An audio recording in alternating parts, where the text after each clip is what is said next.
कर्नाटक में हिजाब को लेकर जिस तरह का तासुबाना रवैया अख्तियार किया जा रहा है, उस तनाजुर में जाफरानी तंजीमों के कई लीडर्स के बयानात भी सामने आ रहे हैं। बताया जा रहा है कि बीजेपी के एक रुकन असम्बली है यतनाल के, जो उनका ये कहना था कि यहां पर जिस तरह से बताया गया है कि बीपी यतनाल जो कि कर्नाटक से ताल्लुक रखते हैं, उनका यह कहना था कि अगर उर्दू चाहिए, हिजाब चाहिए, इस्लाम चाहिए तो पाकिस्तान चले जाओ। वाज़ेह है कि कर्नाटक के बाज़ अजला में जिस तरह से इत्तलात मिल रही हैं कि मुस्लिम लड़कियों को हिजाब पहनकर कॉलेज में क्लासेस अटेंड करने से रोक दिया गया है।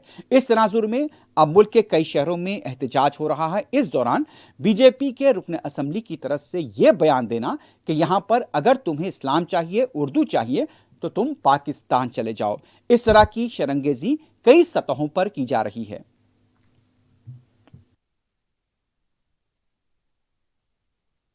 ಕೇಳಿದ್ರೆ ಮದ್ರಸಾಗಳನ್ನು ಸಹ ಕರ್ನಾಟಕದಲ್ಲಿ ಬಂದ್ ಮಾಡಬೇಕು, ಉರ್ದು ಶಾಲೆಗಳನ್ನು ಬಂದ್ ಮಾಡಬೇಕು, ಕಲಿಯಲಿದ್ರೆ ಕನ್ನಡ ಕಲೀರಿ, ಇಲ್ಲಾಂದ್ರೆ ನೀವು ಪಾಕಿಸ್ತಾನಕ್ಕೆ ಹೋಗ್ರಿ. ಇಲ್ಲೇನು ಕೆಲಸ ಇದೆ ನಿಮಗೆ? ಉರ್ದು ಬೇಕು, ನಮಗೆ ಹಿಜಾಬ್ ಬೇಕು, ನಮಗೆ ಎಲ್ಲ ರೀತಿಯ ಇಸ್ಲಾಂ ಧರ್ಮದ ಇದು ಬೇಕಂದ್ರೆ ನಿಮ್ಗೆ ಪಾಕಿಸ್ತಾನ ಅವಾಗೆ ಪೂಜ್ಯ ಮಹಾತ್ಮ ಗಾಂಧೀಜಿಯವರು ನಿಮ್ಗೆ ಕೊಟ್ಟಿದ್ದಾರೆ, ಅಲ್ಲಿ ಹೋಗ್ರಿ.